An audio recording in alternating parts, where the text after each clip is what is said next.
बच्चों, आज हम बात करेंगे विद्युत सेल की। जैसे आप लोग जानते हैं सेल का काम क्या होता है कि सेल आपके किसी भी परिपथ में धारा दे सकता है।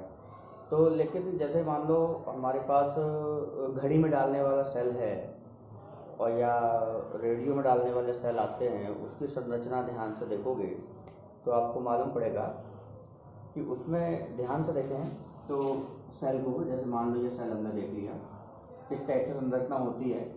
तो जिसमें आगे जो घुंडी बनी होती है पॉजिटिव एनोड का काम करती है, और पीछे वाली जो कॉपर जिंक की पत्ती होती है पीछे सेल के, ये आपका कैथोड का काम करती है। लेकिन ये जो सेल है इसके अंदर रासायनिक या केमिकल भरे होते हैं। इसी प्रकार ये तो शुष्क सेलों में आता है, सूखा हुआ सेल है। इसी प्रकार हम प्रयोगशाला में भी सेल का प्रयोग करते हैं, जो कि लेक्लान सेल कहलाता है। कि जैसे हमने क्या करा कि एक कांच का या प्लास्टिक का बर्तन लेते हैं, इसमें एक ऐसी काली सी मोटी रॉड होती है, जो कि ये कार्बन रॉड होती है, कार्बन की छड़, और एक पतली छड़ होगी जो कि होती है जिंक की, ये जिंक की छड़ है। और इसे किसी विद्युत अपघट्य के विलयन में इन दोनों छड़ों को हम डुबोते हैं। ये विलयन जो हो वो विद्युत अपघट्य का हो। तो होता क्या है कि विद्युत अपघट्य में, जैसे विद्युत अपघट्य का मीनिंग ध्यान देना है बच्चों। विद्युत अपघट्य भी दो प्रकार के होते हैं, एक प्रबल विद्युत अपघट्य और एक दुर्बल विद्युत अपघट्य। लेकिन विद्युत अपघट्य होता क्या है, ये केमिस्ट्री में पढ़ाया जाता है कि कोई ऐसा पदार्थ हो जो जल में घुलने पर तीव्रता से अपने धनायन और ऋणायन में विभाजित हो जाए। जो तीव्रता से विभाजित हो जाते हैं उन्हें कहते हैं प्रबल, और जो तीव्रता से विभाजित नहीं हो पाते उन्हें कहते हैं दुर्बल। लेकिन वह पदार्थ जो जल में घुलने पर अपने धन और ऋण आयनों में अलग अलग विभाजित हो जाते हैं, उन्हें हम कहते हैं विद्युत अपघट्य। जैसे कि होता है, आपने केमिस्ट्री में पढ़ा होगा NH4Cl या NaCl। इन्हें जब हम जल में घोलते हैं तो अमोनियम क्लोराइड जल में घोलने पर अमोनियम आयन और क्लोराइड आयन में टूट जाता है। ऐसे NaCl को जल में घोलेंगे तो सोडियम आयन और क्लोराइड आयन में तीव्रता से टूट जाता है। तो ये पदार्थ, चाहे अमोनियम क्लोराइड ले लो चाहे सोडियम क्लोराइड ले लो, इनको जब हम जल में घोलेंगे तो ये धन और ऋण आयनों में विभाजित हो जाते हैं। ऐसे पदार्थों को हम कहते हैं विद्युत अपघट्य। तो बच्चों, होता क्या है कि जैसे मान लो कि आपने इसमें अमोनियम क्लोराइड का विलयन ले लिया, तो अमोनियम क्लोराइड का विलयन ले लिया तो अमोनियम क्लोराइड विद्युत अपघट्य हो गया और तीव्रता से विभाजित हो जाता है, इसलिए हम उसको प्रबल भी कह सकते हैं। तो इस विलयन के अंदर, जिसको विलयन को आप विद्युत अपघट्य कह रहे हो, इसके अंदर धन और ऋण दोनों आवेश होंगे। तो जिसमें से धन आवेश, ध्यान देना है, जैसे धन और ऋण आवेश होने के कारण जो एक क्षण होगी वो धनावेशित हो जाएगी और दूसरी क्षण ऋणावेशित जब हो जाएगी, तो जिसमें धनावेशित क्षण को कहते हैं हम एनोड और ऋणावेशित क्षण को कहते हैं कैथोड। तो इसमें ये हमारा एक फिजिक्स लैब में प्रयोग करे जाने वाला सेल है, इसको हम लेक्लान सेल भी कहते हैं। तो हम प्रयोगशाला में भी ये सेल ऐसे बनाते हैं कि हमारे पास एक कांच का बर्तन होगा, उसके अंदर हम एक कार्बन की रॉड डालेंगे जो एनोड का काम करती है, और एक जिंक की रॉड डालेंगे जो कैथोड का काम करती है। और जो विलयन बनाते हैं हम प्रयोगशाला में, वो ज़्यादातर अमोनियम क्लोराइड का या सोडियम क्लोराइड का ही ले लेते हैं। तो जिससे क्या होता है कि जो एनोड और कैथोड की छड़ होगी, इसमें जो एनोड और कैथोड की छड़ के बीच में जैसे यहाँ एक तार लगा दो, तो तार से आप अगर एनोड और कैथोड को आपस में ऐसे जोड़ दोगे तो इस तार में विद्युत का प्रवाह होने लगेगा। और आपको देखना है तो यह छोटा सा एक 1.5 वोल्ट का, मैक्सिमम 1.5 वोल्ट तक का बल्ब लगा के देख सकते हो, तो वो जलने लगेगा।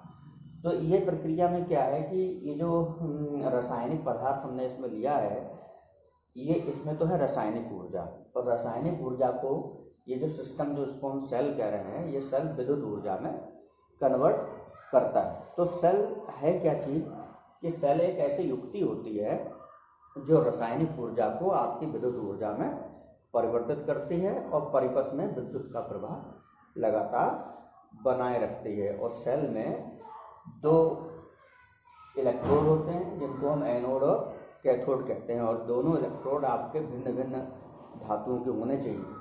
जो इलेक्ट्रोड धनावेशित होता है उसे एनोड कहते हैं, और जो ऋण आवेशित इलेक्ट्रोड होता है उसे हम कैथोड कहते हैं। अब बच्चों, जो ये सेल इस प्रकार हम बनाते हैं, ये सेल भी दो प्रकार का होता है। ये जो दो प्लेटों का सिस्टम है इसको हम सेल कह रहे हैं, ठीक है।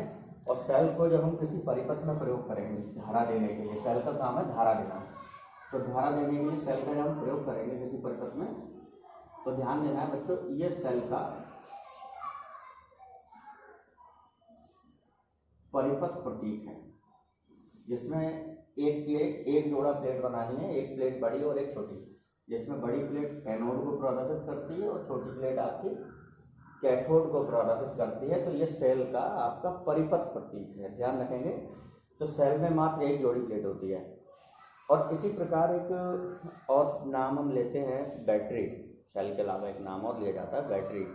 तो बैटरी और सेल में देखो बच्चों, केवल एक मुख्य अंतर है कि सेल में मात्र एक जोड़ी प्लेटें होती हैं और उनके बीच हम धारा लेते हैं, उनसे हम धारा लेते हैं। लेकिन बैटरी में इस प्रकार की प्लेटों के कई सारे जोड़े होते हैं। तो बस फ़र्क ये पड़ता है कि हम कई सारे जोड़े प्लेटें लगा देते हैं। जैसे कि घर में इन्वर्टर वाली बैटरियां हैं, उनमें बच्चों देखोगे जैसे नाम लेते हैं 11 प्लेट की बैटरी है या 13 प्लेट की बैटरी है। तो 13 प्लेट की बैटरी का मतलब है कि उसमें 13 जोड़ी प्लेटें लगी हुई हैं। तो 13 जोड़ी प्लेटों का मतलब है कि उसमें 13 सेल जोड़ दिए गए हैं। तो एक सेल जैसे 1.5 वोल्ट पे काम कर रहा है, तो 13 सेल अगर हम आपस में जोड़ देंगे तो वोल्टेज उसका 13 गुना हो जाएगा, 13 गुना बढ़ जाएगा। तो उससे क्या होगा कि बैटरी ऐसी जगह हम यूज करते हैं, कई सारे सेलों को जोड़कर जब हम बैटरी बना लेते हैं, तो उसका यूज तब होता है जब हमें बड़ा वोल्टेज या उच्च धारा चाहिए होती है। जैसे कि हमने देखा होगा, जैसे पहले हमारे घरों में रेडियो चलते थे, तो रेडियो जो है एक सेल से नहीं चलता है, जबकि रेडियो में 3 बड़े बड़े सेल पड़ा करते थे। तो उसमें आप देख सकते हो रेडियो जो होता है वो लगभग 4.5 वोल्ट के आसपास चलता है, और होता क्या है कि एक सेल 1.5 वोल्ट का होता है। तो ऐसा मान लो जैसे ये 1.5 वोल्ट का सेल है।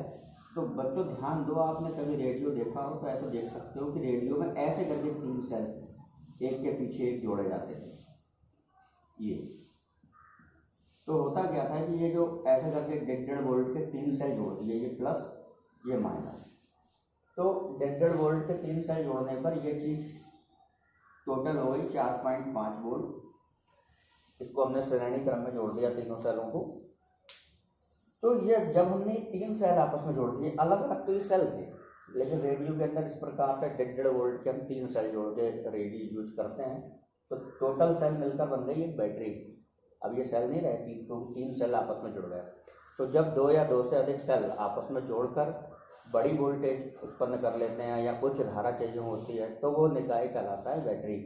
और बैटरी में क्या होता है कि 2 या 2 से अधिक सेल जोड़े जाते हैं। तो देखो ये वोल्टेज 1.5 वोल्ट, एक सेल की वोल्टेज 1.5 है, तो 3 सेलों की यहाँ पर हो गई 4.5 वोल्ट। तो ये सिस्टम बैटरी हो गया। तो रेडियो जो था वो बैटरी से चल रहा है, सेल से नहीं चल रहा, क्योंकि 3 सेल आपस में जोड़ दिए, तो वो निकाय आपका बैटरी बन गया। और बैटरी का केवल यूज ये है कि बैटरी को जब हमें उच्च वोल्टेज चाहिए होता है या उच्च धारा चाहिए होती है, तब हम बैटरी का यूज करते हैं।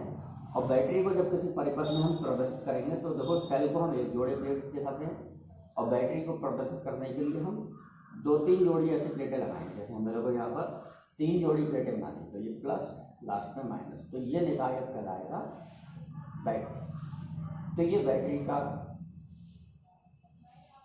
परिपथ प्रतीक हो गया,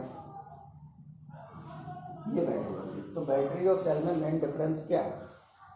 सेल एक ऐसी युक्ति है जो रासायनिक ऊर्जा को विद्युत ऊर्जा में परिवर्तित करके आपके परिपथ में धारा प्रवाहित कर सकती है। और सेल का भी यही काम है, लेकिन सेल में फर्क ये है कि रासायनिक ऊर्जा को विद्युत ऊर्जा में तो बदल ही रहा है, लेकिन सेल परिपथ में उच्च धारा या उच्च वोल्टेज उत्पन्न करेगा।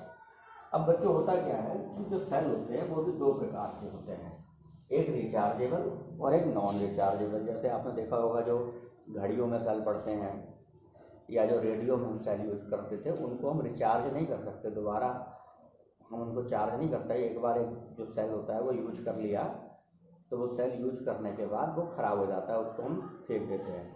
तो ऐसा सेल जिसको हम रिचार्ज नहीं कर सकते, जिसमें हमने एक बार रासायनिक ऊर्जा को विद्युत ऊर्जा में परिवर्तित कर लिया और उसका यूज कर लिया, तो वो कहलाता है हमारा प्राथमिक सेल, जिसको हम दोबारा चार्ज नहीं कर सकते। उसी प्राथमिक सेल के अंतर्गत ही आते हैं रेडियो वाले सेल, जिसको हम शुष्क सेल कहते हैं, या जो प्रयोगशाला में ये हम लैग्रांज सेल प्रयोग करते हैं, ये भी हमारा ये लैग्रांज सेल का एग्जाम्पल है। ये जो सेल बनाया है कार्बन रॉड और जिंक रॉड लेकर अमोनियम क्लोराइड का विद्युत अपघट्ट, ये भी हम दोबारा एक बार यूज कर लेते हैं तो दोबारा इसको हम चार्ज नहीं कर सकते। ये हमारे प्राथमिक सेल हैं। और जो द्वितीयक सेल होता है, सेल दो प्रकार के होते हैं, प्राथमिक और नंबर 2 द्वितीयक। और द्वितीयक में फ़र्क ये है कि द्वितीयक सेल जो होते हैं वो तो हम चार्ज कर सकते हैं, एक बार यूज़ करने के बाद जब वो डाउन पड़ जाते हैं तो वो ख़राब नहीं होते, उनको हम दोबारा चार्ज कर सकते हैं। जैसे कि हमारी सीसा संचायक बैटरी होती है घर वाली, सीसा संचायक सेल जो इन्वर्टर में यूज़ करते हैं, तो उसको हम दोबारा चार्ज कर सकते हैं। मोबाइल की जो बैटरी होती है, इसको हम सेल बोलते हैं, उसको भी हम दोबारा चार्ज कर सकते हैं। ठीक है बच्चों, इसी से देखो बच्चों एक संबंधित और बात आती है सेल संबंधित, जब हम पढ़ेंगे बात को सेल का विद्युत वाहक बल, सेल का विद्युत वाहक बल, जिसको अंग्रेजी में कहते हैं इलेक्ट्रोमोटिव फोर्स, लेकिन इलेक्ट्रोमोटिव फोर्स को संक्षेप में हम कहेंगे EMF। तो हम आगे से ध्यान रखना, विद्युत वाहक बल को संक्षेप में ये भी बोल सकते हैं EMF। EMF का मीनिंग होता है विद्युत वाहक बल या इलेक्ट्रोमोटिव फोर्स। ये क्या चीज़ है बच्चों, देखो होता क्या है कि जब मान लो ये हमने सेल लिया और सेल में हमने क्या करा कि बाहर सेल में धारा प्रवाहित करने के लिए यहाँ कोई प्रतिरोध जोड़ दिया, प्रतिरोध बल्ब भी कह सकते हो, और ये मान लो धारा इसमें से प्रवाहित हुई प्लस से माइनस में, तो ये धारा इस सेल के अंदर से पूरा चक्कर लगाती जाएगी, ये इस ढंग से प्लस से माइनस, इस ढंग से एक गोल चक्र धारा का लगेगा। बच्चों इसके अंदर क्या होगा कि जो विद्युत अपघट्ट है इसमें हम ध्यान से देख सकते हैं, हमने बताया था कि जैसे अमोनियम क्लोराइड का विलयन है, तो अमोनियम क्लोराइड में अमोनियम आयन पॉजिटिव आयन भी होंगे इसमें विलयन में बहुत सारे, और इसके अंदर बहुत सारे नेगेटिव आयन भी होंगे जिसको हम क्लोराइड आयन कह रहे हैं। तो इस विलयन के अंदर पॉजिटिव आयन भी है और नेगेटिव आयन भी है। तो बच्चों इसमें होगा क्या कि जो पॉजिटिव आयन है, जैसे ये एनोड है तो एनोड पॉजिटिव होता है, तो पॉजिटिव एनोड पॉजिटिव आयनों को आकर्षित नहीं करेगा, ये प्रतिकर्षित करेगा। या ये कह सकते हो जो नेगेटिव कैथोड है वो पॉजिटिव आयनों को अपनी ओर आकर्षित करेगा। तो इसके अंदर जो पॉजिटिव आयन है प्लस वाले, तो प्लस वाले तो ये इस प्लेट की ओर, जिंक वाली प्लेट की ओर, नेगेटिव प्लेट की ओर चलने लगेंगे इस विलयन के अंदर। और जो नेगेटिव आयन है, ध्यान देना बच्चे, जो नेगेटिव आयन है उनको कौन आकर्षित करेगा, जो पॉजिटिव वाली प्लेट है। तो पॉजिटिव वाली जो कार्बन की प्लेट है वो नेगेटिव आयनों को अपनी ओर आकर्षित करेगी। तो इस विलयन के अंदर क्या होगा बच्चों, जो माइनस वाले आयन है वो प्लस वाली प्लेट की ओर, और जो प्लस वाले आयन है वो माइनस वाली प्लेट की ओर गति कर रहे होंगे लगातार। और जब लगातार गति करेंगे तो यहाँ से क्या होगा, जो ये करंट बह रही है इसके मार्ग में ये आयन टकरा सकते हैं। तो इसके मार्ग में टकराने से क्या होगा कि धारा के मार्ग में रुकावट आएगी। यहाँ जो प्रतिरोध है, जो बल्ब है, वो भी धारा के मार्ग में रुकावट डालेगा। ठीक है, तो होगा क्या कि जब धारा के मार्ग में रुकावट डालेंगे, ये प्रतिरोध भी डालेगा और इसके अंदर के जो आयन है वो भी धारा के मार्ग में रुकावट डालेंगे। तो सेल को धारा को आगे बढ़ाने के लिए, जब धारा को मार्ग में रुकावट है तो सेल को धारा को आगे बढ़ाने के लिए कुछ कार्य करना पड़ेगा, क्योंकि धारा के मार्ग में रुकावट है, इसीलिए सेल को कुछ फोर्स लगाना पड़ेगा, कुछ कार्य करना पड़ेगा जिससे कि धारा आगे बढ़े। तो होता क्या है बच्चों, सेल द्वारा, पूरे सेल द्वारा जो धारा का पूरा एक चक्र है, धारा का या आवेश का एक पूरा चक्र है, उसको पूरा चक्र लगाने में, प्रतिरोध में से गुजरने में और विलयन के अंदर में से गुजरने में, प्रतिरोध भी धारा के मार्ग में रुकावट डालता है और जो इसके अंदर जो आयन हैं प्लस वाले और माइनस वाले, ये भी विपरीत दिशा में गति कर रहे होंगे, तो ये भी धारा के मार्ग में रुकावट डालेंगे। तो ये दोनों चीज़ें धारा के मार्ग में रुकावट डालेंगे, तो उससे क्या होगा कि सेल को धारा को आगे बढ़ाने में कुछ कार्य करना पड़ेगा। और होता क्या है कि एकांक आवेश को सेल सहित बोलेंगे, एकांक आवेश को इस प्रतिरोध, बाह्य प्रतिरोध और सेल के अंदर दोनों जगह से, बाह्य प्रतिरोध और सेल के अंदर दोनों जगह से, तो कह लेंगे सेल सहित। तो एकांक आवेश को पूरे परिपथ में सेल सहित प्रवाहित करते हैं। एकांक आवेश को सेल सहित पूरे परिपथ में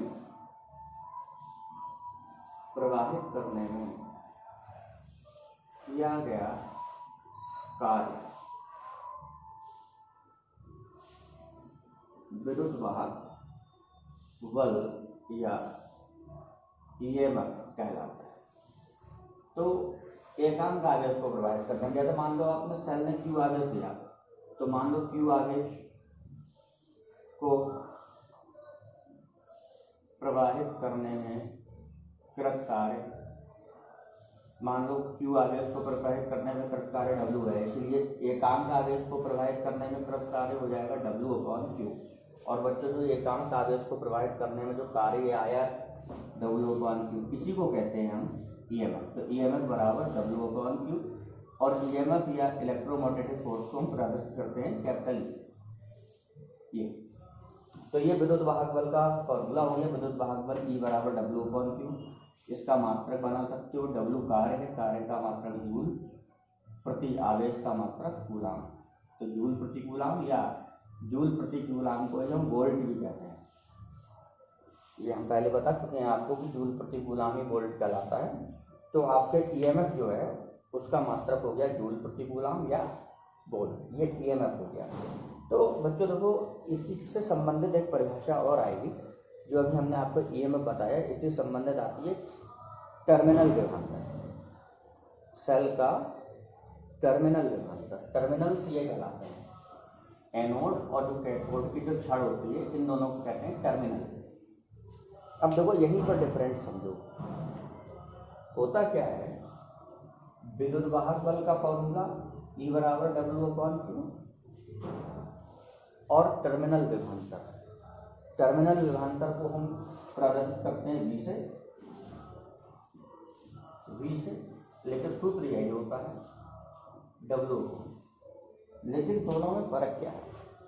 देखो बच्चों, होता क्या है कि सेल का जो विद्युत वाहक है, हमने अभी आपको फिर बात रिपीट कर रहा हूँ कि सेल से जो धारा प्रवाहित होती है, सेल की धारा ये बाह्य प्रतिरोध, जो बाहर प्रतिरोध लगा होगा उसमें से भी गुजरेगी, और सेल की धारा इस जो विलयन होगा इसके अंदर से गुजरेगी। तो सेल की धारा में यह प्रतिरोध भी रुकावट डालेगा, और जो सेल के अंदर जो धन और ऋण आयन आपस में विपरीत दिशा में गति कर रहे हैं, ये भी सेल के मार्ग में रुकावट डालेंगे। ठीक है, तो सेल को धारा को आगे बढ़ाने में कुछ कार्य करना पड़ेगा, और सेल को धारा को आगे बढ़ाने में जो कार्य करना पड़ता है, ध्यान में, सेल को धारा आगे बढ़ाने में जो कार्य करना पड़ेगा, तो एकांक आवेश को ले जाने जो कार्य है उसको हम बोल रहे हैं ईएमएफ। तो सेल साइड, तो धारा को कहाँ से कहाँ तक का कार्य देखना है, बाह्य प्रतिरोध का भी और इसके अंदर से भी। तो कुल पूरा चक्र लगाने में जो एकांक आवेश का जो पूरा चक्र लगेगा, पूरे चक्र का जो एकांक आवेश का कार्य होगा उसको कहते हैं ईएमएफ। लेकिन यहीं पर टर्मिनल विभवांतर कब कहते हैं? टर्मिनल विभवांतर के लिए आपको केवल ये देखना है कि एकांक आवेश को ये पॉजिटिव क्षण मतलब एनोड से खाली कैथोड तक लाने में, मतलब केवल इतना चक्र, केवल इतना चक्र, इतने केवल पॉजिटिव से नेगेटिव तक लाने में। तो एकांक आवेश को सेल सहित पूरे परिपथ में प्रवाहित करने में जो कार्य होगा वो ईएमएफ है बच्चों। लेकिन एकांक आवेश को केवल एनोड से कैथोड तक लाने में जो कार्य होगा उसे हम कहते हैं टर्मिनल विभवांतर, और उसे प्रदर्शित करते हैं V से। ठीक है, तो V और W का फॉर्मूला सेम है, सॉरी V और ईएमएफ का, लेकिन बस फर्क है, ईएमएफ को E से प्रदर्शित करेंगे, सूत्र W/Q, टर्मिनल विभवांतर को प्रदर्शित करेंगे V से, लेकिन फॉर्मूला वही W/Q, लेकिन दोनों में W अलग अलग चीज है। कहते दोनों W कार्य हैं, लेकिन EMF में जो कार्य निकालोगे वो सेल का बाह्य प्रतिरोध और अंदर विलयन में से कुल धारा को प्रवाहित करने में जो कार्य होगा वो W EMF है। और यहीं पर इसका ये वाला W कौन है? केवल पॉजिटिव टर्मिनल से नेगेटिव टर्मिनल तक आवेश को लाने में जो कार्य करना पड़ेगा वो ये वाला कार्य है। तो ये दोनों में अंतर है। इसी में बच्चों एक बात और समझेंगे, इसको मैं लिखित में आपके नोट्स के रूप में फोटो भेज दूंगा। इसी में जो मैंने एक बात बताई, ये तो बाह्य प्रतिरोध है। बाह्य प्रतिरोध को जो बाहर से प्रतिरोध लगाते हैं उसको हम कैपिटल R से प्रदर्शित करते हैं। ये धारा के मार्ग पर रुकावट डालता है। इसी तरीके से मैंने आपको बताया कि जब धारा प्लस से माइनस के अंदर गुजरती है, लेकिन जब ये विलयन के अंदर जाती है बच्चों, तो बाहर तो प्लस से माइनस में चलती है धारा, लेकिन विलयन के अंदर माइनस से प्लस में आती है। तो जब धारा ये माइनस से प्लस में चल रही होती है सेल के अंदर, तो सेल के अंदर जब धारा माइनस से प्लस में चल रही होती है, फिर तो दिखा देता हूं मैं।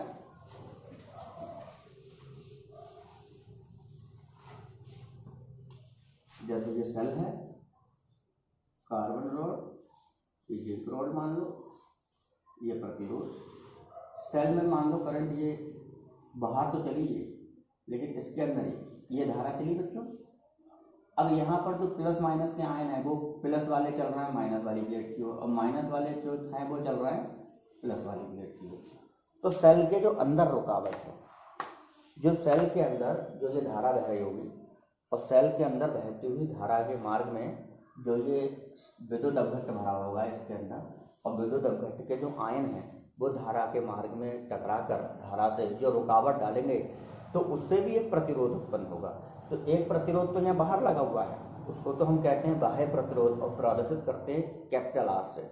लेकिन जो सेल के जो धारा के मार्ग में रुकावट सेल के विलयन के अंदर लग रही है, जो विलयन भरा हुआ है, इस विलयन के अंदर जो रुकावट है, और वो रुकावट कौन सी है कि धारा बह रही है माइनस से प्लस की ओर, लेकिन इसके अंदर जो आयन है प्लस वाले माइनस प्लेट की ओर जा रहे हैं, माइनस वाले प्लस प्लेट की ओर जा रहे हैं, तो वो भी धारा के मार्ग में टकराएंगे, और वो धारा के मार्ग में जब टकराएंगे तो उससे भी धारा के मार्ग में एक रुकावट उत्पन्न होगी, और उससे जो रुकावट या प्रतिरोध जो उत्पन्न होगा सेल के अंदर, ध्यान देना है, जो सेल के अंदर प्रतिरोध उत्पन्न होगा धारा के मार्ग में, उसे कहते हैं हम आंतरिक प्रतिरोध। कौन सा प्रतिरोध? उसे बोलते हैं आंतरिक प्रतिरोध, और बच्चों इसे प्रदर्शित करते हैं स्मॉल r से। तो दोनों हैं प्रतिरोध, बस वो बाहर है, ये अंदर। तो अंदर का प्रतिरोध कौन सा है? जो सेल के जो आयन हैं प्लस माइनस वाले, वो धारा के मार्ग में जब टकराएंगे तो उससे जो रुकावट उत्पन्न होगी उसे कहते हैं हम सेल का आंतरिक प्रतिरोध। ठीक है।